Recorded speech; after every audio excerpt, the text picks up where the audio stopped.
둥둥 수요 특강 달을 가리키다. 매주 수요일 코너입니다. 달을 가리키다. 성현들은 달을 가리키고 있지만 우리는 그 손가락만 보고 있지 않은지 돌아보는 시간인데요. 종교의 문자나 상징이 아니라 그것이 가리키고 있는 종교의 참된 가치에 대해 생각해보는 시간입니다. 종교 간 대화와 종교에 대한 올바른 이해를 위한 연구단체인 마인드랩에서 최근 종교 문해력 총서 5권을 출간했습니다. 종교 문해력이란 종교에 대한 이해와 소통 능력을 말하는 것으로 다종교 사회인 한국 사회에서 누구에게나 필요한 능력인데요. 종교 문해력 총서 5권은 원불교, 개신교, 불교, 이슬람교, 종교학자까지 참여해 다양한 종교에 대한 이해와 소통을 돕기 위해 출간됐습니다. 오늘은 이 책 출간을 총괄하신 마인드랩 이사장 조성택 고려대 철학과 교수님과 말씀 나눠보겠습니다. 교수님 안녕하세요. 네, 안녕하세요. 네, 반갑습니다. 자, 저희 둥근소리 둥근 이야기는 첫 출연이신 것 같습니다. 네, 그렇습니다. 교수님은 그 불교 신자시고 또 그동안 종교 간 대화 활동을 오래 해오신 것으로 알고 있는데요. 교수님 간단한 소개를 좀 부탁드립니다. 네, 전 작년 2월에 고려대학교 철학과에서 불교 철학을 가르쳤는데 이제 정년 퇴임했습니다. 그러니까 이제 뉴욕 주립대에서 비교 종교학과에서 교수 생활 한 7년 했고요. 그리고 이제 고려대에서는 2002년부터 작년까지니까 한 23년, 22년 정도 전부 다 해서 한 29년 정도 교수 생활 마감했습니다. 예. 그리고 이제 지금은 이제 그 재단법인 플라톤 아카데미 지원으로 그 종교 영성에 관한 연구소 마인드랩을 설립해서 연구 활동을 이어가고 있습니다. 네.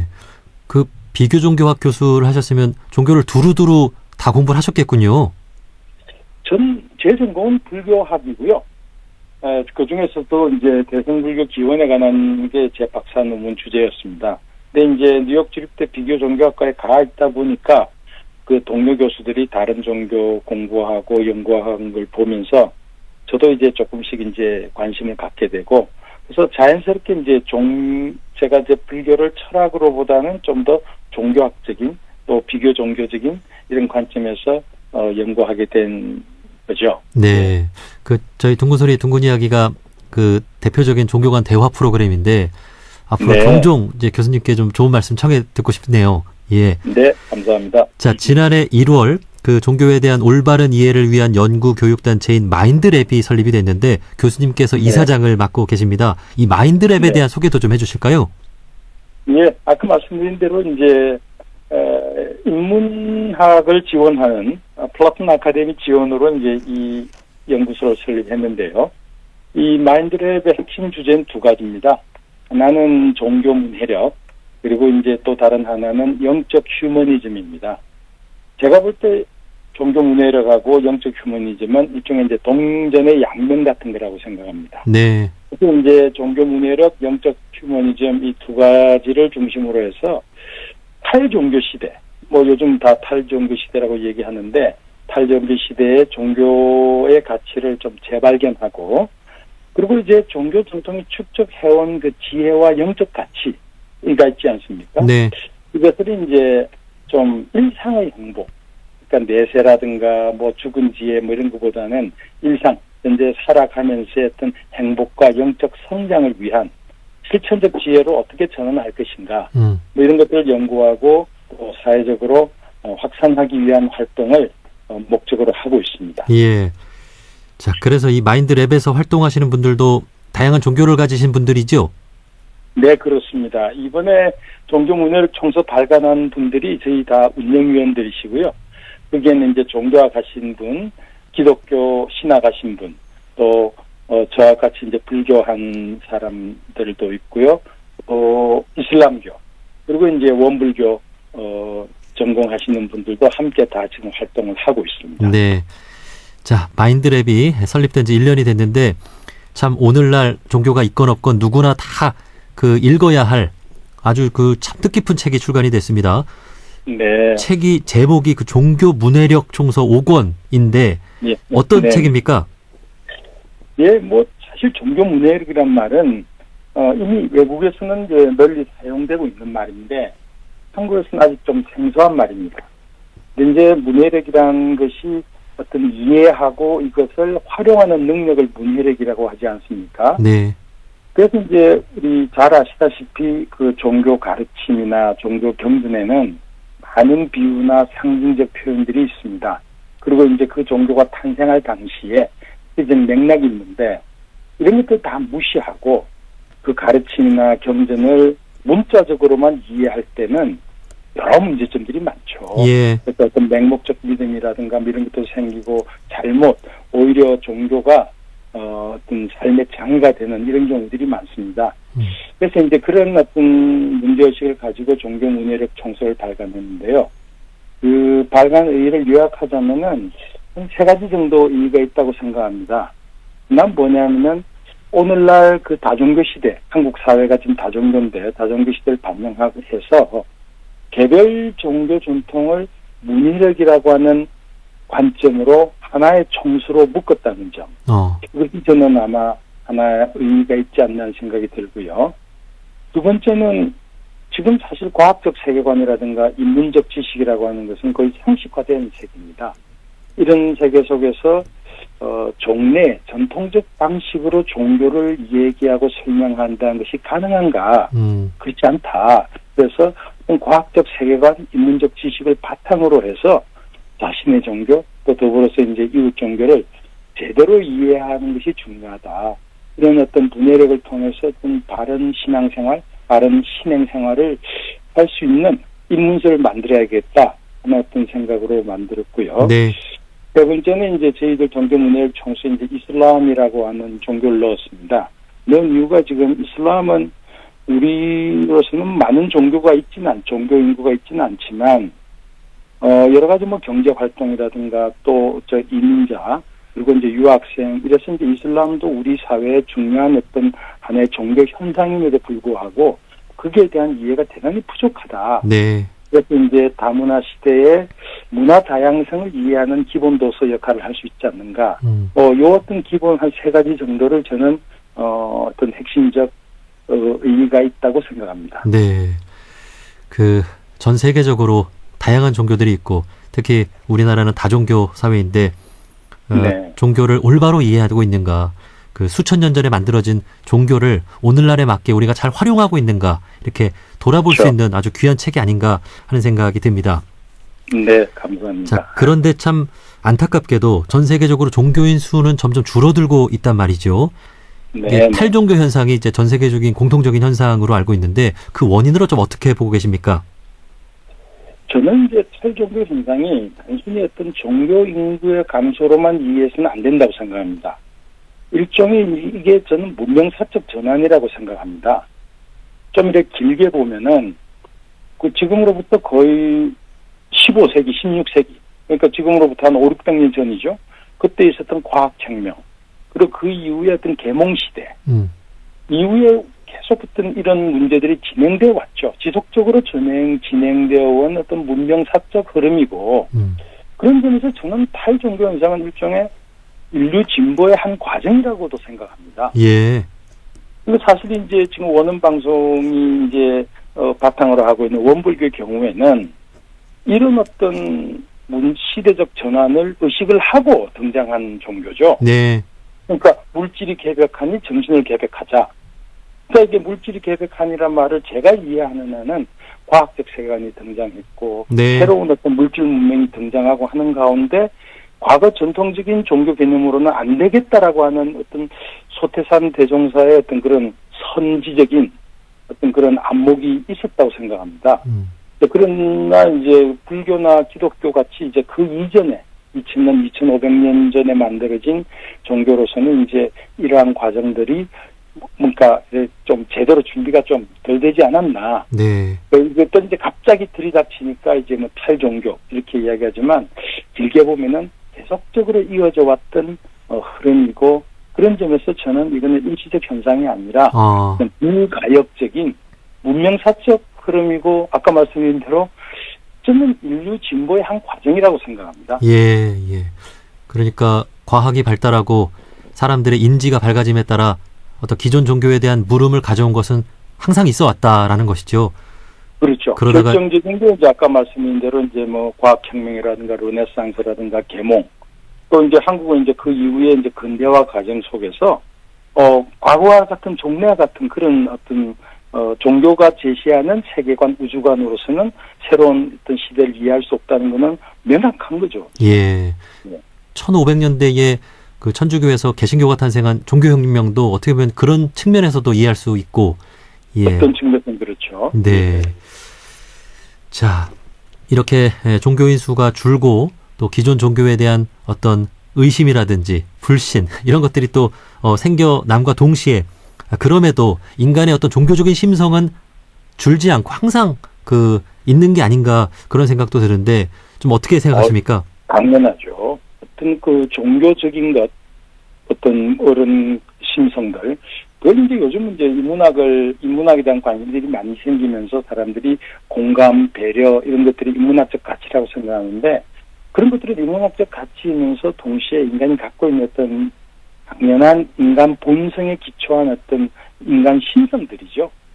그래서 저는 이제 탈종교 시대라고 하지만은 이게 종교를 떠난다. 이게 탈종교인데 이 의미가 종교를 버리고 어떤 물질주의적인 것, 물질적인 욕망만 추구하는 삶으로 가는 건 아니라고 생각합니다. 네. 우리는 여전히 많은 대부분의 사람들은 인간은 물질 이상의 존재다. 생물학적 존재 이상이다.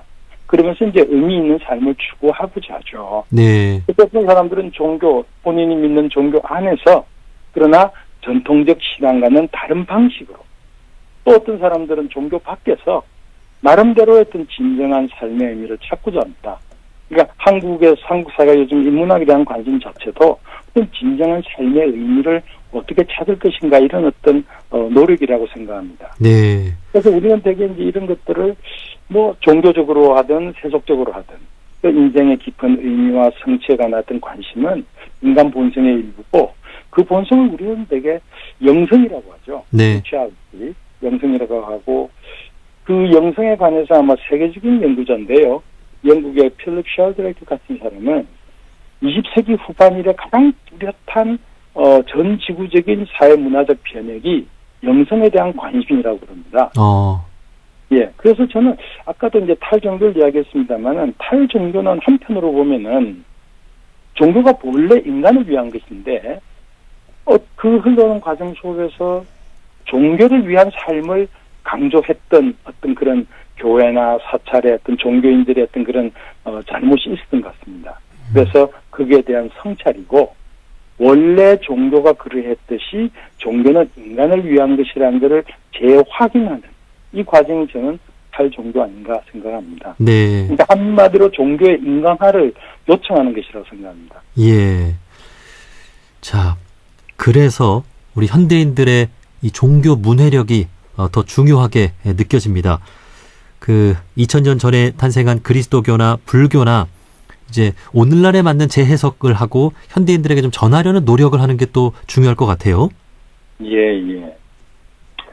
그 사실 지금 원불교 같은 경우에는 애초에 이제 등장할 때부터 어떤 생활화, 대중화, 또 근대라고 하는 물질 개벽이라는 근대를 염두에 두고 그 시대를 반영하면서 등장한 것이기 때문에 이런 어떤 시급한 문제의식이 좀 덜 할 텐데 이제 그리스도교나 불교 같은 경우에는 이제 2000년 전에 또 2500년 전에 지금 우리와는 굉장히 다른 인도 종교 문화 또 저쪽에서 이제 그 중동의 종교 문화를 배경으로 한 등장한 것이기 때문에 종교 문해력이라고 하는 문제 없이 종교 문해력 없이 자칫 이제 종교를 이해할 때는 오해 혹은 또 맹목적 믿음이 등장하기가 쉽죠.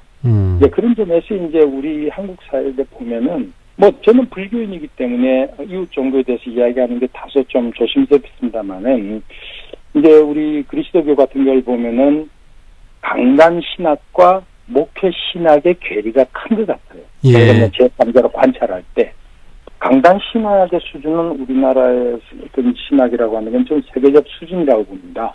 우리 자체가 이제 기독교의 역사도 그래도 상당히 오래고 또 우리 한국인의 종교적 심성이 또 있기 때문에 강단 신앙 상당히 발전한 데 비해서 좀 목회 신학은 조금 뭔가 좀 괴리가 있지 않나는 생각이 들고요. 불교 같은 경우에도 불교 근대화 과정에서 여러 가지 이제 어려움이 있었죠. 예를 들어서 이제 근대화의 한 모델로서 일본 불교를 생각하기도 했지만 또 일본은 정치적으로는 우리의 그 당시 식민지 독재자였고 그런 과정 속에서 약간의 좀 딜레마를 느끼면서 스님들이 좀 여러 가지 시도도 하고 했지만 그것이 지속적으로 이어지지 못한 것 같습니다. 예. 어찌 보면은 불교 같은 경우에는 저는 이제 불자라서 좀 그런 바람이 있는데요. 원래 부처님께서 만드신 상가, 승가라고 하는 것은 수행 공동체인데 지금의 이제 그 수행 공동체라고 하는 정신이 많이 사라지고 오히려 지금 한국 불교를 지금 형식적으로 이끌어가는 것이 종단이라고 하는 이름으로 있는데 이 종단이 법제화되고 또 하나의 사회 기구화되면서 좀 그런 애초에 수행 공동체로서의 정신이 많이 떨어지지 않았나. 그러다 보니까 개별 스님들은 그러니까 어떤 이 시대에 맞는 불법을 전하고자 노력을 많이 하시는 데 비해서 종단이 그걸 좀 뒷받침 못해주고 있다. 이런 좀 아쉬움이 있습니다. 네. 이제 그게 이제 가장 제가 많이 이제 이렇게 그런 것들이 많이 드러난다고 생각하는 것이 이제는 의례라든가 사찰 중심의 불교보다는 일상 삶에서 부처님의 가르침을 어떻게 실천할 것인가 이런 것들에 이제 몰두해야 될 텐데 많이 또 고민도 해야 될 텐데 그런 부분이 여전히 약하고 출가자 중심 혹은 이제 사찰 중심 어떤 그런 불교를 여전히 주류로서 이렇게 끌고 가지고 있지 않는가 이런 좀 아쉬움이 있습니다. 네. 결국은 그 시대적인 과제라든지 사람들의 어떤 공통된 관심사에 대한 응답을 종교가 좀 해주기 위해서 좀 노력을 해야 되지 않을까 그런 생각이 듭니다. 맞습니다. 예. 고통이 많은데 그 고통에 대한 어떤 그 길을 좀 종교인들이 특히 이제 스님이라든가 성직자분들이 좀 길을 기울여야 되지 않겠는가. 네. 정말 이제 종교가 이 사회를 위해서 해야 될 일이 있는 굉장히 중요한데 한편으로 탈종교 현상이 벌어지기 때문에 당혹스럽겠지만 그러나 결국 탈종교라고 하는 것이 아까 말씀드린 대로 종교의 인간화, 종교가 인간을 위한 것임을 다시 환기시키는 그런 요청이라고 생각합니다. 그래서 좀 종교인들이 여기에 좀 더 귀를 기울여주면 좋겠다라는 생각이 듭니다. 네, 아마도 이번에 그 마인드랩에서 활동하고 있는 종교인분들이 출간한 이 종교 문해력 종서 5권에 우리 현대인들에게 응답하고자 하는 종교인들의 어떤 답이 들어있지 않을까 그런 기대를 해봅니다. 자, 네. 이 책 어떤 분들에게 추천하고 싶으신지 마지막으로 한 말씀 해주실까요? 예, 우선 우리가 종서 5권을 냈을 때는 사실 저는 종교인이라면 자기 종교가 어떤 종교이든 간에 이 5권을 다 읽으시면 좋겠다라는 생각 듭니다. 왜냐하면 그 막스 밀러 이야기대로 하나의 종교만 아는 것은 아무 종교도 모르는 겁니다. 예를 들어서 우리가 이제 한국 음식만 평생 드신 분에게 한국 음식의 특징이 뭡니까? 라고 물으면 대답을 잘 못하세요. 예. 왜냐하면 일본 음식도 먹어보고 서양 음식도 먹어보고 뭐 여러 음식을 먹어본 사람이라야 한국 음식은 이러이러한 좋은 점이 있고 이러이러한 특징이 있습니다. 라고 이야기할 수 있듯이 네. 다른 종교를 제대로 이해할 때 자신의 종교를 이해할 수 있다고 생각합니다. 아, 예. 예를 들어서 아까 PD님께서 말씀하신 대로 제가 비교 종교학과에 있으면서 기독교에 대해서 기독량도 하게 되고 조금씩 관심도 갖게 되고 기독교 신학의 발전상을 보면서 불교의 특징은 이거구나. 이것이 그러니까 불교가 기독교로부터 배워야 할 점도 있고 또한 기독교라는 거울을 통해서 불교의 특징, 새로운 정체성이 이거구나라고 할 수 있는 어떤 점들이 있는 것 같습니다. 그래서 저는 자신의 종교를 정말로 하나의 어떤 진리로서 실천하고 싶은 분들은 꼭 이 5권을 다 읽으면 좋겠다라는 거 하나. 두 번째는 종교가 없는 분이라 하더라도 오늘날 우리 한국 사회가 가지고 있는 문화 다양성 또 우리가 사실은 한국 사회만 있는 것이 아니라 밖으로 해외로 여러 가지 활동들을 하러 나가는데 그 사회를 이해하기 위해서라도 종교는 굉장히 종교를 이해하는 것은 중요하다. 왜냐하면 우리가 되게 뭐 외국 하면은 음식 가지고 얘기하고 옷차림 가지고 얘기하고 얼굴 색깔 갖고 얘기하는데 그런 어떤 음식이라든가 옷이라든가 눈에 드러나는 것 그 바탕에는 세계관 가치관의 기초로서 종교가 있다고 생각합니다. 네. 그래서 그 종교를 이해하는 것이 그 사회 문화를 이해하는 가장 핵심입니다. 그런 점에서 종교가 없는 분들도 오늘날 세계 공동체, 지구 공동체, 세계 여러 가지 이해를 하고 또 우리 한국 사회 문화 다양성을 이해하기 위해서라도 저는 종교 문화력 정서를 읽으시면 좋겠다 이런 생각이 듭니다. 예.